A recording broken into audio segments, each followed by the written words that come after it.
প্রবাসীদের অধিকার আমাদের অঙ্গীকার, বৈষম্যহীন বাংলাদেশ আমাদের সবার প্রতিপাদ্যকে সামনে রেখে ব্যাপক উৎসাহ উদ্দীপনার মধ্য দিয়ে আন্তর্জাতিক অভিবাসী দিবস ও জাতীয় প্রবাসী দিবস 2024 উদযাপন করেছে কুয়ালালামপুরস্থ বাংলাদেশ হাইকমিশন।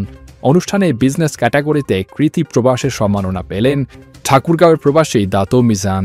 আন্তর্জাতিক অভিবাসী দিবস এবং প্রবাসী দিবস উপলক্ষে মালয়েশিয়ায় বসবাসরত প্রবাসীদের বিভিন্ন ক্যাটাগরিতে 18 জন সফল প্রবাসী, 3টি প্রতিষ্ঠান এবং 3 ক্যাটাগরিতে 9 জন সেরা রেমিটেন্স প্রেরণকারীকে হাইকমিশনের পক্ষ থেকে সম্মাননা ক্রেস্ট ও সার্টিফিকেট প্রদান করা হয়। অনুষ্ঠানে সম্মাননাপ্রাপ্ত দাতো মিজান বাংলাদেশের রংপুর বিভাগের ঠাকুরগাঁও জেলার সদর থানার রহিমানপুর ইউনিয়নের হরিহরপুর গ্রামের বাসিন্দা মরহুম ইসমাইল হোসেনের কৃতি সন্তান। 11 ভাই বোনের মধ্যে মিজান পঞ্চম। কৃষক পিতা টানাপোড়েনের সংসার থেকে তিনি জীবিকার তাগিদে 1966 সালে সাধারণ নির্মাণ শ্রমিক হিসেবে শূন্য হাতে মালয়েশিয়াতে পাড়ি জমান। বিশ্রাম ছাড়া দিনরাত কঠোর পরিশ্রম করার কারণে মালিকের নজরে আসেন মিজান। এরপর থেকে আর পেছনে ফিরে তাকাতে হয়নি তাকে। শুধুমাত্র কঠোর পরিশ্রমকে পুঁজি করে এখন মালয়েশিয়াতে প্রায় 1 ডজনেরও বেশি কোম্পানির মালিক তিনি। রয়েছে ক্ষুদ্র ও ভারী শিল্প প্রতিষ্ঠান, খামার। এসব প্রতিষ্ঠানে কয়েক হাজার বাংলাদেশি কর্মরত রয়েছেন।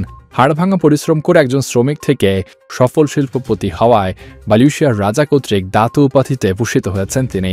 স্কুল কলেজের সার্টিফিকেট, বিশ্ববিদ্যালয়ের কোনো সনদ ছাড়াই দাতো মিজানের কঠোর পরিশ্রমের সফলতার কাহিনী হতে পারে অন্য সকল প্রবাসীর জন্য অনুকরণীয় দৃষ্টান্ত।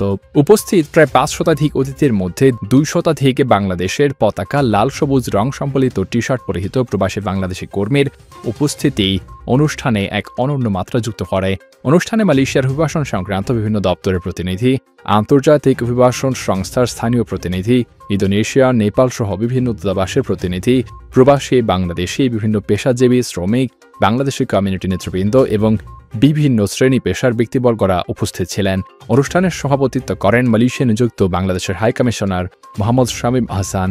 অনুষ্ঠানের মূল আলোচনায় বক্তব্য রাখেন আন্তর্জাতিক অভিবাসন সংস্থার মালয়েশিয়ার chief of mission Heba Abdul Latif, হাইকমিশনের শ্রম counsellor Syed Shariful Islam, Malaysia social security অর্গানাইজেশনের ফরেন ওয়ার্কার্স ডিভিশনের প্রধান হারিরি বিন হারুন, মালয়েশিয়ায় কর্মী নিয়োগকারী প্রতিনিধি দাতো ফু ইয়াং হুই সহ আরও অনেকে।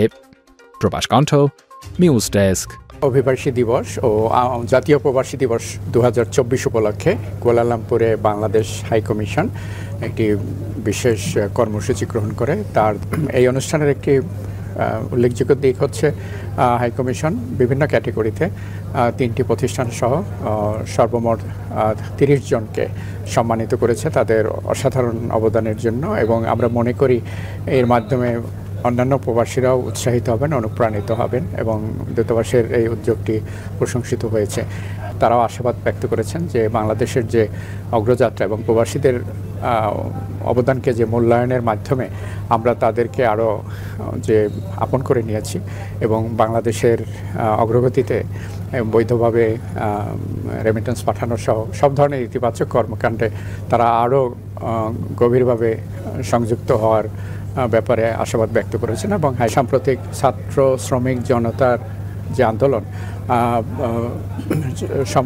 বৈষম্য বিরোধী, তাদের সে আন্দোলনে যারা শহীদ হয়েছেন, তো আমাদের মুক্তিযুদ্ধে এবং বৈষম্য বিরোধী আন্দোলনে যারা শহীদ হয়েছেন তাদের প্রতি সবার প্রতি আমরা একত্রিতভাবে প্রবাসীদের নিয়ে শ্রদ্ধা জ্ঞাপন করার একটি সুযোগ পেয়েছি, একটি সুন্দর প্ল্যাটফর্ম